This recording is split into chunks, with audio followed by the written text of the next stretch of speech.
Nossa parte 2 da nossa aula sobre aspectos de projeto de barragens de terra, e a gente vai falar nessa aula sobre compactação de aterros. Joia? Então vem comigo aqui no YouTube, a gente vai estar transmitindo tela. Como eu sempre falo, para quem é esse programa, para quem são essas lives do programa Geotecnics? São tanto para você que é estudante, está se formando agora, quanto você que já trabalha na área com geotecnia, com barragens, com estabilidade de taludes. Então, independente se você é engenheiro civil, de minas, ambiental, engenheiro geólogo ou geólogo propriamente dito.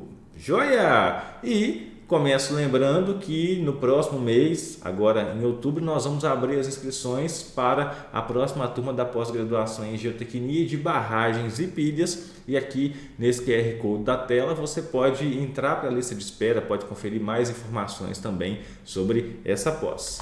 Bom, qual é a importância de nós falarmos sobre compactação de aterros? Simples, eu poderia muito bem falar que compactar é preciso. Por quê? Porque não está no gibi. O tanto de ruptura de barragens que nós presenciamos ou não, principalmente em área agrícola, que rompem por não terem tido um controle de compactação ideal. Nós trabalhamos aqui um pouco com perícias em geotecnia e é batata. Quando alguém nos aciona para fazer uma perícia, verificar por que rompeu uma barragem de terra, um piscinão em área agrícola, seja para suinicultura, seja para irrigação, dessedentação, a primeira coisa que a gente pergunta é: teve projeto? Não. Como é que foi feita a compactação? Totalmente fora dos padrões básicos de compactação que a gente aprende desde lá da disciplina de mecânica dos solos. Então, compactar um aterro, seja para uma barragem, seja para uma pilha, é o básico do básico, é um dos princípios de projeto. Então, você tem que trazer isso muito claro. Não vai ser eu que vou assinar pelo projeto, vou ficar responsável pelas análises de estabilidade. Está participando do projeto? Deixa isso claro, né? A questão da importância de se realizar esse estudo de compactação, um controle de compactação. Tá, então, para você que às vezes está chegando agora nessa área, ou quer migrar, quer vir para a geotecnia, colocar o pezinho e ainda não compreende muito bem esses termos, o que é compactar um solo? Nós poderíamos muito bem falar que é uma ação mecânica, é um processo feito não por gado que vai pisando sobre o solo, mas por equipamentos, por rolos específicos, equipamentos específicos pesados de compactação que vão reduzir o volume de uma camada de solo a partir de quê? Da redução do volume de vazios, e isso é feito visando uma melhoria ou várias melhorias de propriedades do solo. E aí a gente vai citar aqui algumas dessas propriedades. É importante também, para começar, para nivelar todo mundo aqui, diferenciar o que é compactação daquilo que é adensamento. Em disciplinas, por exemplo, de fundações, estuda-se tanto sobre recalque imediato, enquanto em disciplinas de mecânica dos solos 2, obras de terra, se fala em adensamento. E existe uma diferença. Um recalque é um tipo, ou melhor, um adensamento é um tipo de recalque dentre aqueles que você vai estudar para, por exemplo, determinar um projeto de uma fundação. Mas adensamento, assim como na compactação, é a redução do volume de vazios de uma camada, o que vai promover a redução do volume daquela camada. Então, reduzindo o índice de vazios, reduz o volume de vazios, que reduz o volume daquela camada. Isso pode ser feito por um processo mecânico ou não. E esse adensamento acontece pela expulsão da água dos vazios do solo. Já na compactação, ocorre essa redução de vazios, então a camada fica mais compacta pela expulsão de ar. Isso precisa ficar muito claro, você tem que saber essa diferença. Compactação é o processo mecânico da expulsão do ar com a redução do volume da camada, enquanto o adensamento é a redução no volume de vazios. Joia? Então, essa é a principal diferença. O que é compactação e o que é adensamento. Show! A compactação também visa transformar o solo que vai ser compactado naquele material mais denso. Então, como acabei de comentar, vamos puxar lá, vamos lembrar lá de índices físicos da mecânica dos solos. Índice de vazios é volume de vazios sobre volume de grãos. Quando nós reduzimos o volume de vazios pelo processo de compactação, nós temos um índice de vazios menor, o que nos leva a uma camada mais compacta e, portanto, mais densa. A gente está aumentando ali o peso específico daquele material. O que é esse peso específico? Bom, vamos colocar, por exemplo, aqui, quilonewton por metro cúbico. Então, eu tenho um peso maior para um volume menor. Isso vai estar diretamente relacionado com quem? Com melhorias de resistência daquela camada compactada. Então, quais vão ser as consequências nessa compactação ou quais são as melhorias das propriedades do solo? A gente pode citar, por exemplo, aumento da resistência ao cisalhamento. Clínio, o que é essa resistência ao cisalhamento? Vamos lá, já que a gente está aqui em um contexto de barragens, vamos imaginar que a gente vai compactar uma barragem. Então, vamos pegar lá um rolo compactador e vamos alteando aqui essa barragem. Beleza! Quando a gente vai fazer essa compactação, a primeira coisa que vai acontecer é você vir espraiando o solo solto. Existe, toda uma recomendação de altura máxima de solo solto em função da granometria desse material, se é um material mais grosso, se é um material mais fino, e a gente vai vir, seja com um pé de carneiro, seja com um rolo liso, um rolo pneumático, fazer essa compactação. Terminamos de compactar uma camada, nós repetimos o processo, espraiamento de solo solto, homogeneização desse solo, com um determinado teor de umidade, e vem compactando mais uma camada e assim por diante. A cada camada compactada, então, por camada compactada, nós precisamos fazer uma verificação das propriedades dessa camada. E aqui eu vou trazer como propriedades ou parâmetros de compactação, que basicamente é a umidade daquela camada e também a densidade seca ou o peso específico aparente seco. Esses são dados que a gente vai, inclusive, poder comparar com os mesmos dados em laboratório. E aí a gente vai chegar naquilo que daqui a pouco eu já vou falar, que é um grau de compactação e um desvio de umidade. Esses parâmetros vão ser utilizados em projeto. Joia? Tá. Então, quando nós, por exemplo, pegamos lá e alteamos um aterro sem um certo grau de compactação, sem um certo controle, uma rigorosidade no número de camadas ou no número de passadas de um equipamento, você vai ter uma determinada resistência ao cisalhamento. Quando nós caprichamos, nós seguimos um projeto, você tem uma empresa executora que trabalha lá com terraplenagem, com compactação e ela executa aquela compactação de acordo com o projeto, de acordo com o grau de compactação recomendado, com o desvio de umidade, a tendência é, portanto, que nós tenhamos uma resistência ao cisalhamento maior. E isso vai implicar em quê? Em melhoria até mesmo dos nossos parâmetros de resistência. Então, um solo compactado, ele vai tender a apresentar um intercepto coesivo ou uma coesão maior, um atrito entre os grãos maior? Vai, tá? Então, a primeira coisa que a gente precisa guardar é que essa compactação vai melhorar a resistência ao cisalhamento. E resistência ao cisalhamento é a palavra-chave, ou é o coração de qualquer estudo de estabilidade.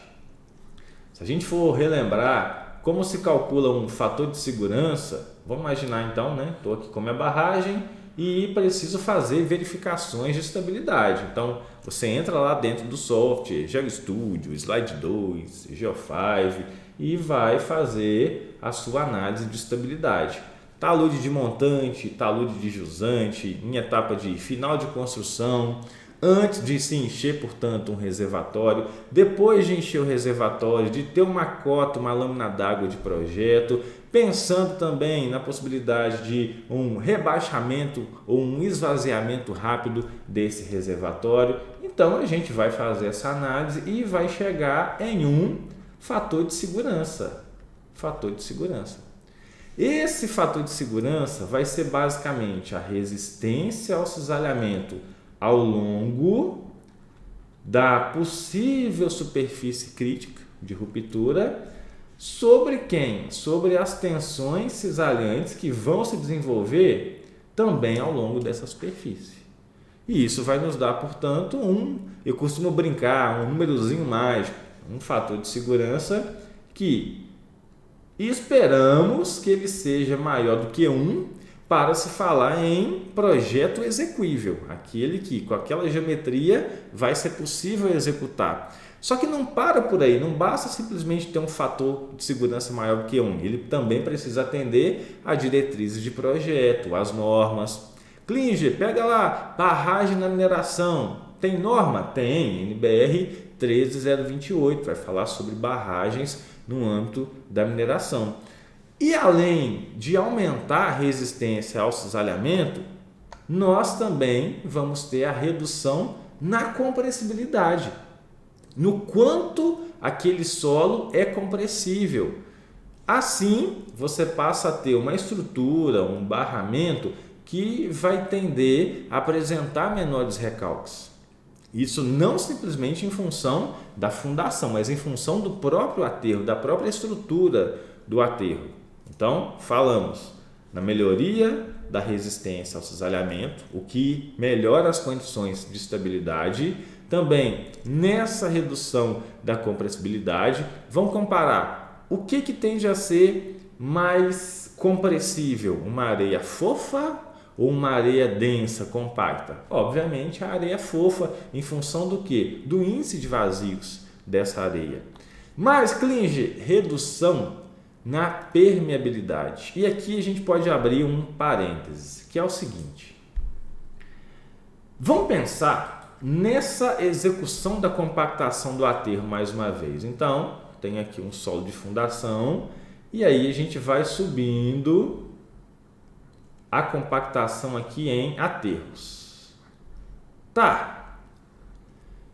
Quando nós executamos essa compactação, o que vai acontecer?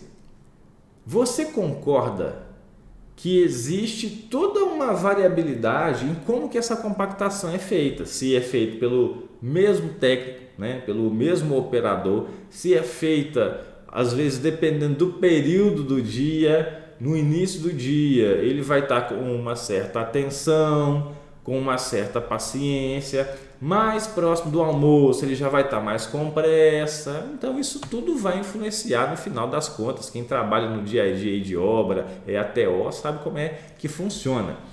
Mas assim, o que acontece existe, portanto, a tendência que a permeabilidade na horizontal, vou chamar aqui de um KH, um coeficiente de permeabilidade horizontal ou uma condutividade hidráulica, seja maior do que a permeabilidade aqui na vertical.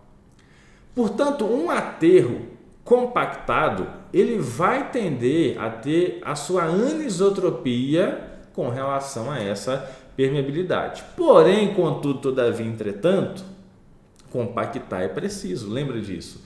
Se nós não tomarmos esse cuidado de fazer uma boa compactação, um bom controle de compactação, essa anisotropia, que eu vou chamar aqui de KH sobre KV, ela vai ser muito maior do que se tivesse ali um controle de compactação, de acordo com o projeto. E isso, meu amigo, pode te levar a um piping, a uma erosão interna, a uma ruptura, por conta de quê? De não se ter preocupado com as boas práticas em relação à compactação. Tá, entendi. Então, a compactação também vai ajudar nessa redução da permeabilidade. E se você tem uma permeabilidade menor, você tem um maciço mais estanque que vai absorver menos água, ou a água vai ter uma maior resistência na percolação, o que isso é legal. Isso nos ajuda, inclusive, em ter pequenos, ou mais baixos gradientes de pressão dentro da barragem.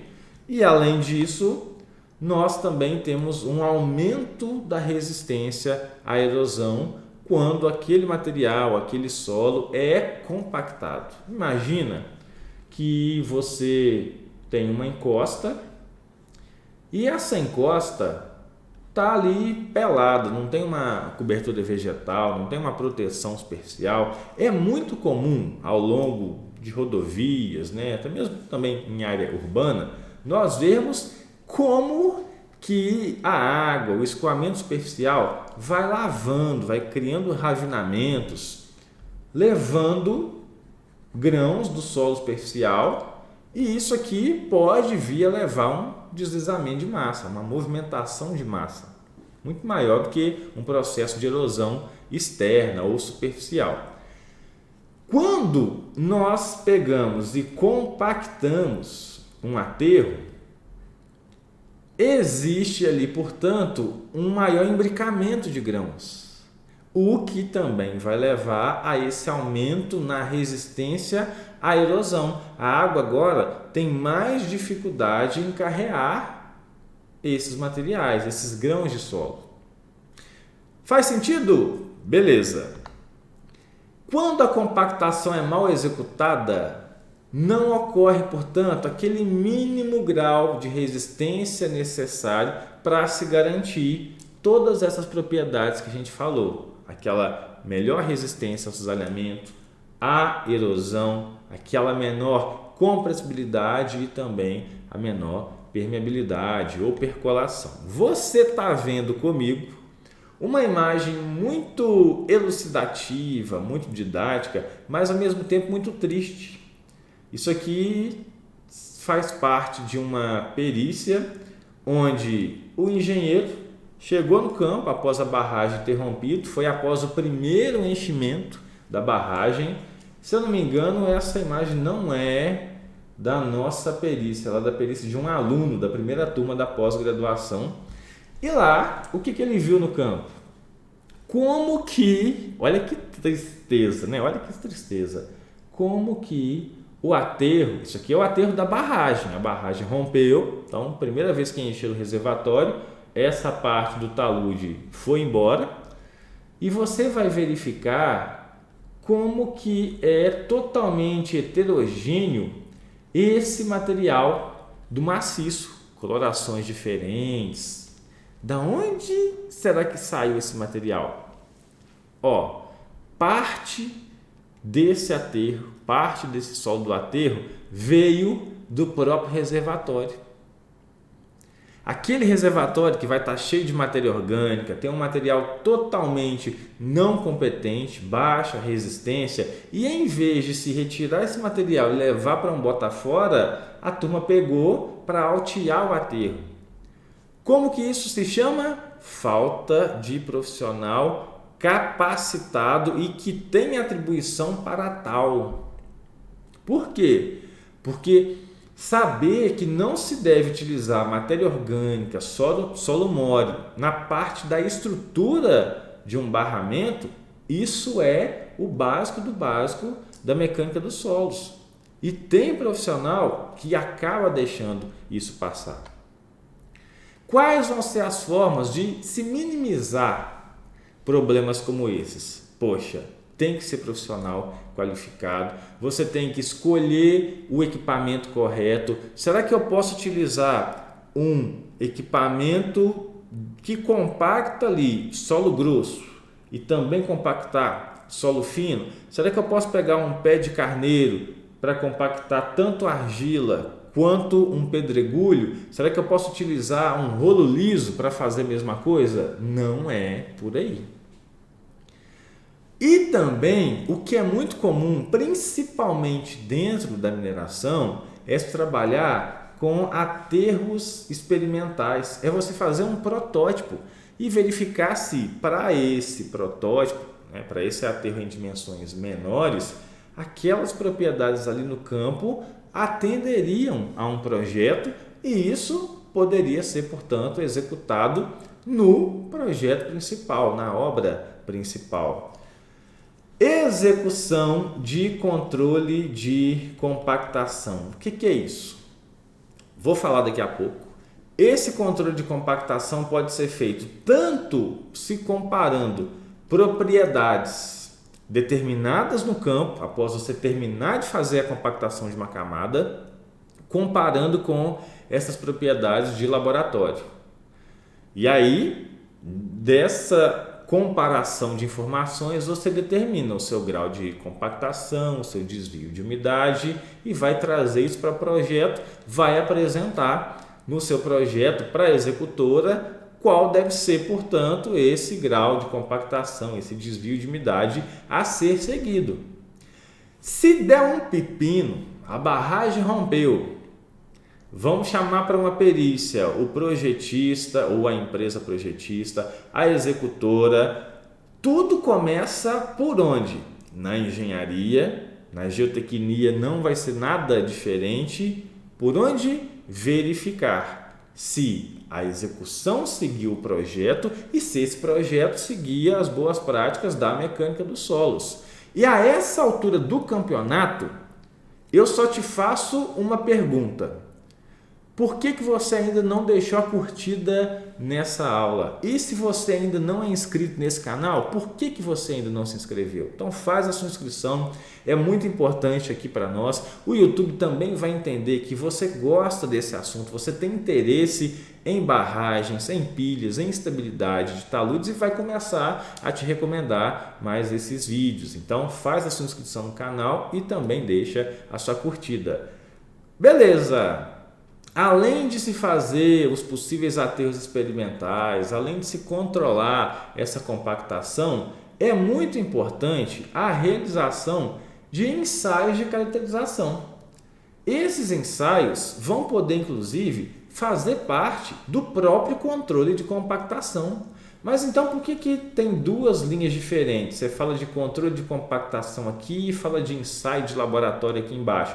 Porque esse controle de compactação também pode ser realizado a partir de prática de uma executora ou de um técnico em compactação, onde ele vai simplesmente determinar ali, operador ou técnico, você vai fazer o seguinte, você vai espraiar esse solo mais meia hora e ali vai deixar esse material secando, perdendo umidade, para que você depois compacte esse material e ele vai chegar na umidade ótima. Tem gente nesse mercado com muita experiência e o técnico ou o dono da empresa de compactação, né, da terraplenagem, que está ali treinando novos técnicos, ele pega o solo na mão. Na minha primeira visita a uma região, uma fazenda que a gente estava desenvolvendo os primeiros projetos, isso era 2014, 2015, o técnico mostrava, pegava o solo, tá vendo esse solo aqui, ó, vai ser compactado, mas ele ainda não chegou na umidade ótima. Ele precisa ficar mais uns 20 minutos ali espraiado e depois ele vai estar bom. Você podia pegar esse material, levar para o laboratório e ia ver que de fato estava muito perto da umidade ótima. Olha que interessante, isso é prática. E também isso acontece onde? Isso acontece no laboratório. Um técnico de compactação, quanto mais experiência ele vai pegando, ele consegue pegar o solo e falar assim, ó, vai dar aqui uns 19% de umidade ótima. Faz o ensaio, vai dar muito próximo disso. Quanto mais experiência, obviamente, ele tiver. E isso acontece por conta de que quem me exige, por exemplo, ter essa experiência prévia. Se nós pegarmos a norma de compactação de solos, de ensaio de compactação, ela vai falar, inclusive, que para você começar o ensaio, você precisa definir teores de umidade que estão ali em um intervalo em relação a quem? A umidade ótima. Daqui a pouco, na parte de ensaio de laboratório, a gente fala mais sobre isso. NBR 7182, em sua versão 2016, já corrigida na versão 2020, a norma vai tratar especificamente de ensaios de compactação. Então, o que ela vai falar? Nós vamos preparar um solo de acordo com a NBR 6457, que serve para caracterização física e também para ensaios de compactação. E vamos, a partir de uma estimativa da umidade ótima, vamos definir teores de umidade para começar o ensaio. Então, Clínio, o que seria isso aqui? O que é esse gráfico? Você está vendo um gráfico típico de um ensaio de compactação, onde esse ponto máximo vai nos dar os parâmetros de compactação do ensaio. Aqui na abscissa eu tenho o nosso teor de umidade ótimo e vamos ter aqui na ordenada, no eixo Y, o nosso peso específico aparente seco. Para não confundir, vou chamar aqui de gama D, porque dependendo da literatura, esse gama S seria o peso específico dos sólidos ou dos grãos. Então vamos deixar gama D. Esse ponto, esse par de pontos, vai trazer para nós a possibilidade de se fazer um controle de compactação. Só que para chegar nesse ponto, nós precisamos traçar a chamada curva de compactação. Ela possui um ramo ascendente e um ramo descendente. Esse ramo ascendente é chamado de ramo seco e o descendente ramo úmido. Tá, beleza. Como que é feito o ensaio? Nós vamos alterando a umidade da nossa amostra, do nosso solo, vamos compactar esse solo dentro de um cilindro com um soquete, um equipamento específico, que pode ser de 2,5 kg ou de 4,5 kg, e vamos verificar a umidade daquela amostra, daquele corpo de prova compactado, e também vamos verificar o peso específico. Com esse peso específico e com essa umidade, nós podemos calcular o gama D. E se eu tenho gama D de um lado e teor de umidade do outro, eu vou plotando pares de pontos a fim de poder traçar essa curva. E aí a norma vai falar o seguinte: você pode começar o ensaio, por exemplo, com menos 5% de umidade em relação à umidade ótima. Depois você vai adicionar mais 2% de água, vindo aqui para menos 3%. Depois mais 2% vindo para menos 1%.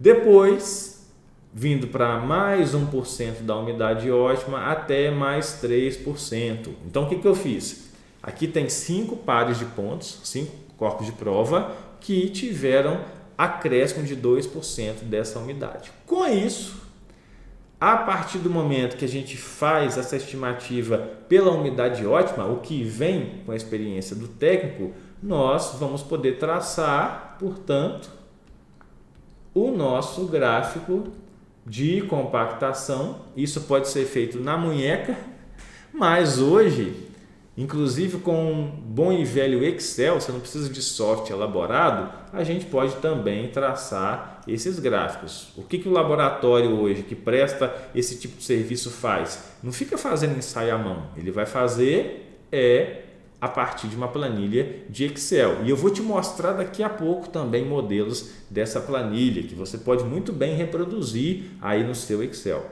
Entendi. Olha aqui algumas imagens do ensaio. Você está vendo um cilindro chamado cilindro de Proctor. Aqui. Esse cilindro pode ser de 1.000 centímetros cúbicos ou de 2.000. A depender do tipo de ensaio ou do tipo de energia você vai querer relacionar ou você vai querer aplicar no corpo de prova. E temos aqui um soquete. Esse soquete a gente vai levantando, né? Você pega aqui tem uma haste. A gente vai levantando, soltando esse soquete dentro do solo que vai ser solto aqui e compactado, como esse camarada está fazendo. Ele está posicionando o soquete dentro do cilindro e ali ele vai fazendo a aplicação dos golpes. Beleza! Aqui entra o conceito de energias de compactação, que vai ser aquela força sobre aquela área, né, aplicada no corpo de prova ou na produção desse corpo de prova. E aí a norma nos permite trabalhar, inclusive, com diferentes equipamentos. Eu posso muito bem utilizar um cilindro pequeno com um soquete grande de 4,5 ou vice-versa, um cilindro grande com um soquete pequeno, desde que eu obedeça a número de camadas que vão ser liberadas, né, vão ser soltas ali dentro do cilindro para se compactar. Então ela traz, por exemplo, se você quiser simular uma energia de Proctor normal, que é a mais baixa delas e a mais difundida, você pode utilizar um cilindro pequeno com um soquete pequeno também. Você vai espraiar 3 camadas de solo e a cada camada vai compactar com 26 golpes. Mas nós também podemos fazer uma energia de Proctor intermediário com um soquete grande, com 3 camadas e 21 golpes, ainda com um cilindro pequeno. E assim por diante. Dá para combinar isso aqui. Joia! Então, mas por que eu vou fazer essa combinação? Poxa, pode ser que o laboratório tenha comprado, por exemplo, um kit com todos os soquetes, grande, pequeno, cilindro grande, pequeno, tenha lá até de sobra, mas em um eventual dia, né, para um eventual ensaio, esses equipamentos possam estar sendo utilizados para outro ensaio ou até mesmo tenham sido alugados, emprestados. Então você não precisa deixar de fazer o ensaio se não tiver exatamente um cilindro pequeno para um soquete pequeno ou vice-versa. É possível fazer essas combinações. Entendi, Klinger. Mas o que vem a ser essa energia de compactação? Quando que eu vou utilizar uma ou outra? Nós temos energia de Proctor normal, Proctor intermediário e Proctor modificado. Quer ver aqui alguns exemplos de aplicação? Em obras de terraplenagem, obras de rotina de terraplenagem, a energia de Proctor normal ela é muito bem-vinda.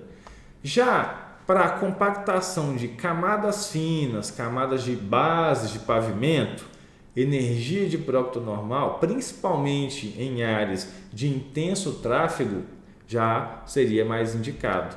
Enquanto para aquelas camadas finais, o último metro, por exemplo, de uma pista, uma camada que vai receber tráfego de impacto, como é o caso de aeroportos, né, ou carga dinâmica, a energia de Proctor modificada acaba também sendo mais indicada. Então aqui seria um exemplo, né, bem clássico de onde essas energias vão ser aplicadas e deixando claro que quanto maior for o tráfego, quanto mais intenso, quanto maior o impacto sobre aquela camada, a tendência é de nós irmos aumentando essa energia de compactação. Joia, quem está comigo aqui, ó, deixa um ok no chat só para eu saber que você está vivo e está prestando atenção aqui comigo. Beleza, quanto maior a energia, maior também vai ser, ou mais cara, mais onerosa vai ser aquela compactação. Você vê agora um formulário, tá? Um modelo de formulário de ensaio de compactação, esse aqui é da Universidade Federal de Viçosa. Te indico a sempre pegar esses formulários e dar uma atenção, verificar os detalhes, inclusive poder até fazer alguma continha ali, ou no seu Excel, ou na própria calculadora, para verificar se aqueles dados fazem sentido. Porque aqui, por exemplo, tinha um errinho, ó. Aqui foi colocada uma norma 14545 como de ensaio de compactação, mas aqui foi algum momento de Ctrl+C, Ctrl+V, porque na verdade essa norma é de ensaio de permeabilidade à carga variável.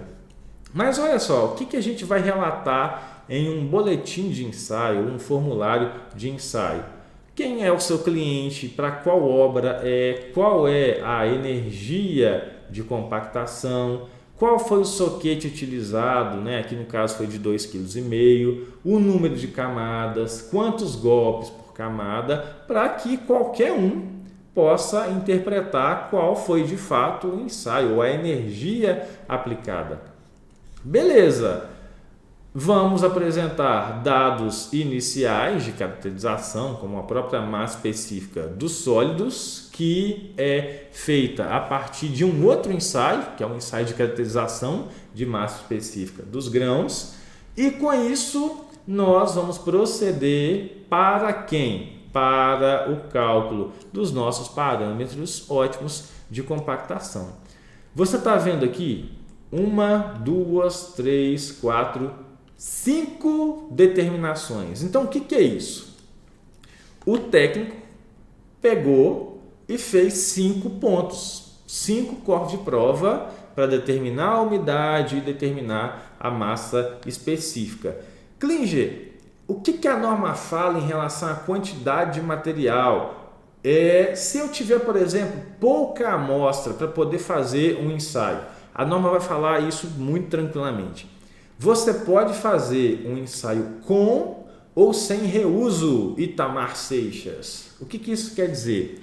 Se você tem pouco material para fazer um ensaio, nós podemos compactar uma amostra, ensaiar aquela amostra, tirar a umidade, determinar peso específico, depois você vai pegar essa mesma amostra e destruí-la totalmente, homogeneizar de novo aquele solo, passando por uma peneira integralmente, mudando agora o teor de umidade, acrescentando água para chegar naqueles mais 2% e voltar homogeneizando, compactando aquele mesmo material.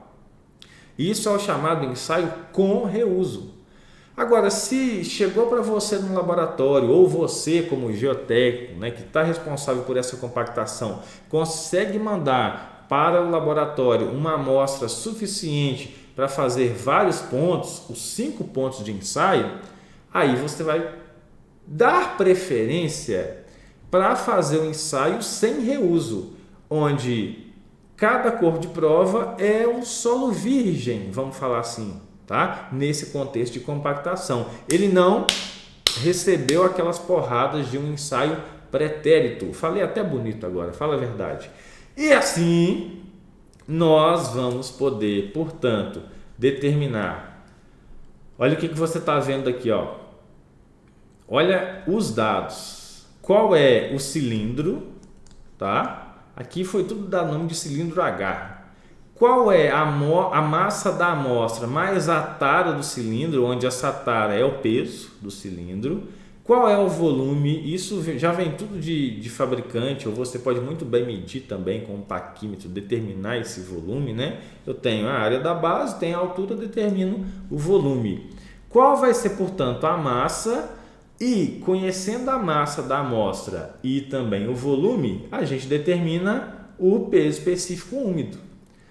Depois que a gente termina de compactar essa amostra, ter todo um trabalho de compactar, a gente vai fazer o quê? Vai quebrar essa amostra e do meio dela tirar 3 amostras menores para fazer um ensaio de teor de umidade. É o que você vê aqui, ó, tá? 1, 2, 3 ensaios para cada corpo de prova. Isso vai nos dar um teor de umidade médio e com esse par de peso específico natural do solo e teor de umidade, nós vamos calcular o nosso peso específico aparente seco, que está aqui, ó,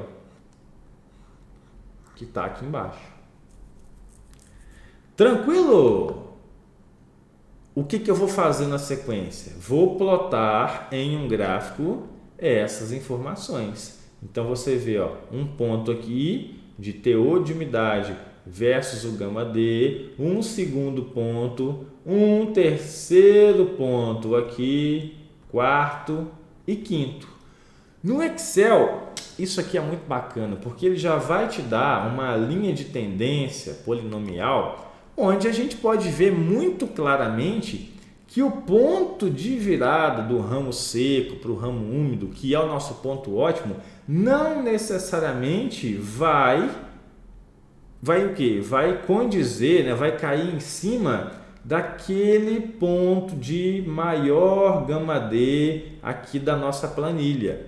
Então é um ajuste que a gente vai fazer e vai ter uma certa diferença, por mínima que ela seja, mas mostra um certo profissionalismo, mostra que existe ali, né, todo um cuidado, um controle naquele formato da curva.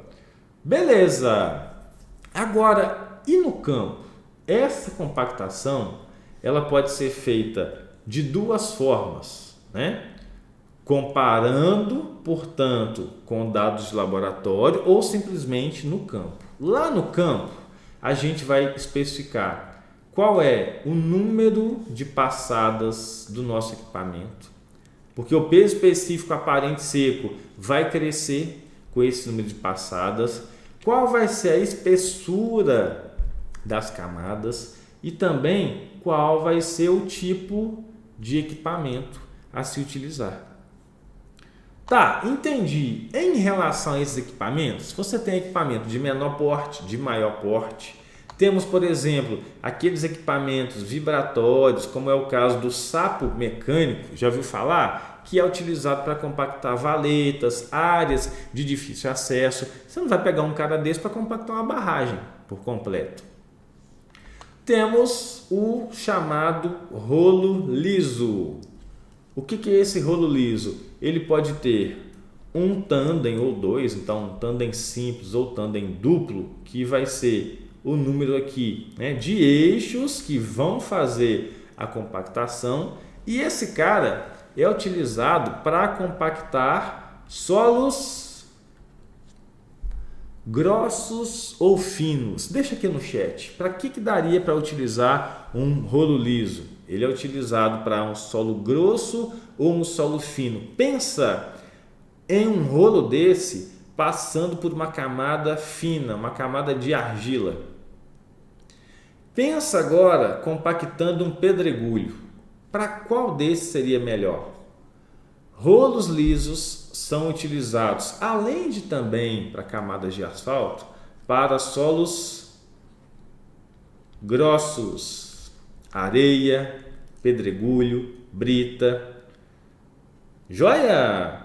Temos o chamado rolo pneumático, que é considerado aí a modalidade eclética da compactação, porque ele pode ser utilizado tanto para solo mais fino quanto para solo mais grosso, e você consegue inclusive alterar, atualizar a energia de compactação a ser passada em função da pressão desses pneus. E nós temos também o chamado rolo pé de carneiro.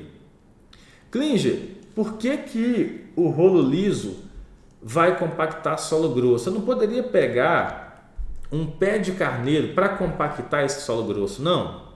Imagina o seguinte, se eu tenho lá uma extensa base, uma extensa área de pedrisco, de brita, qual seria o impacto de um rolo desses aqui, ó, todo dentado, compactando esse solo grosso? Ele iria espalhar esse material. Um solo grosso que não tem uma coesão, a pata desse equipamento, ela vai compactando na frente e vai espalhando o solo grosso para trás. Então, é um equipamento utilizado para camadas finas, silts, argilas, tá? Eu ia falar areia, argilas, tá? Solos finos. Esse cuidado você precisa tomar na hora de executar uma compactação ou acompanhar uma compactação.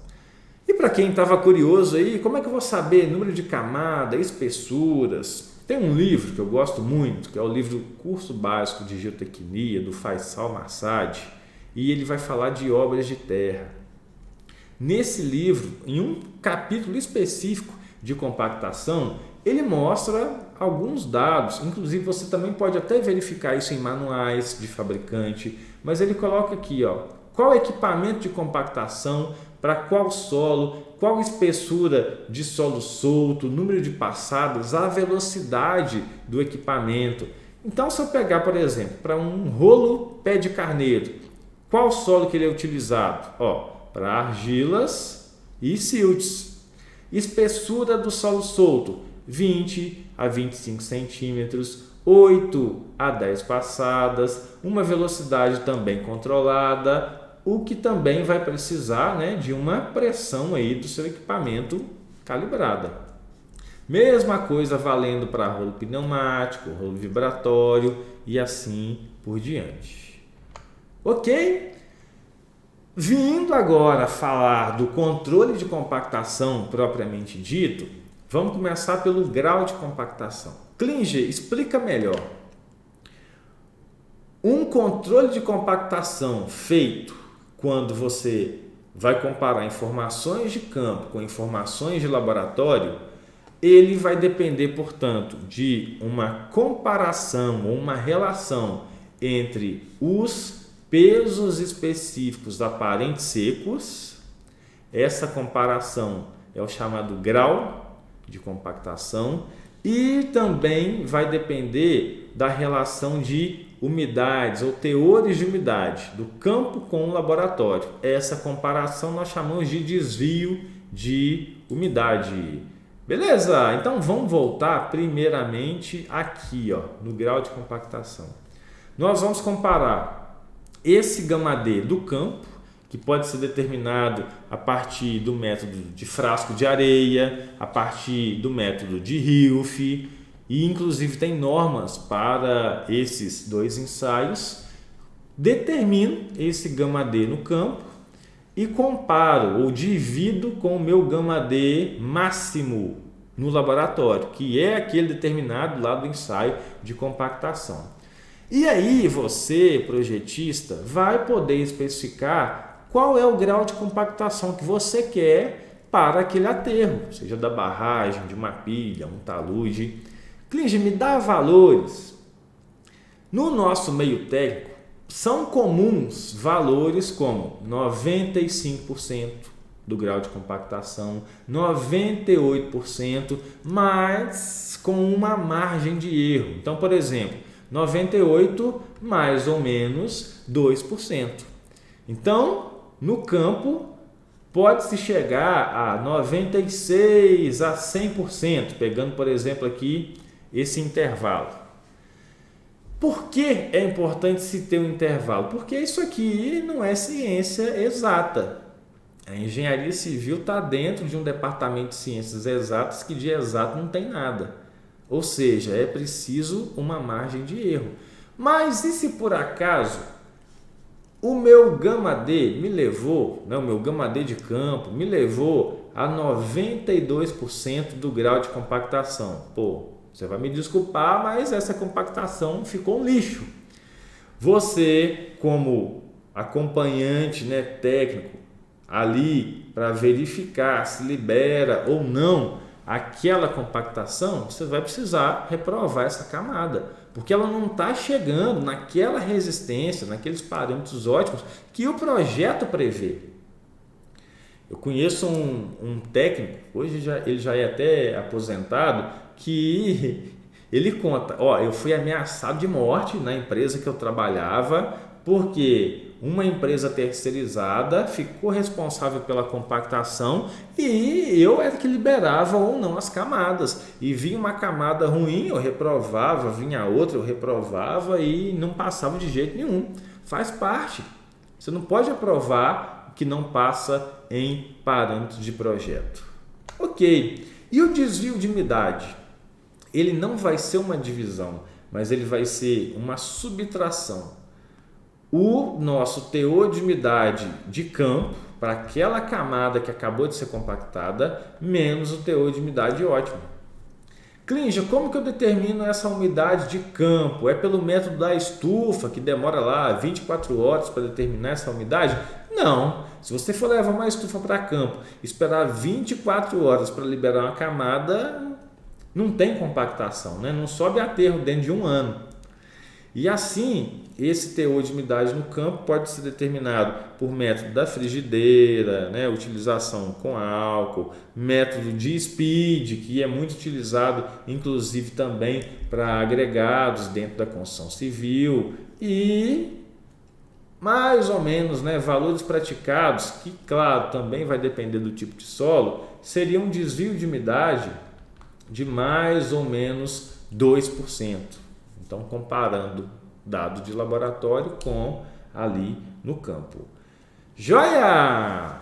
Esses são dados básicos, né? É a nossa teoria básica de compactação para a construção de aterros, principalmente barragens, pilhas, pavimentações. Espero que você tenha gostado dessa live, nossa segunda aula aqui da série de aspectos de projetos de barragens, e volto a lembrar que agora em outubro nós vamos abrir as inscrições para a pós-graduação em geotecnia de barragens e pilhas. Se você já é graduado ou está se formando agora nesse meio de ano, né, acabou de colar grau, você pode ingressar nessa pós-graduação, que possui um formato de aulas gravadas. A cada mês você vai receber todo um conteúdo de um módulo para estudar, ver quantas vezes você quiser, e ao final daquele mês você vai ter um encontro ao vivo com cada professor daquele módulo para tirar as suas dúvidas. Então, primeiro você assiste a aula, maratona, faz exercício, estuda 1, 2, 3 vezes, e depois um professor, ao final daquele mês,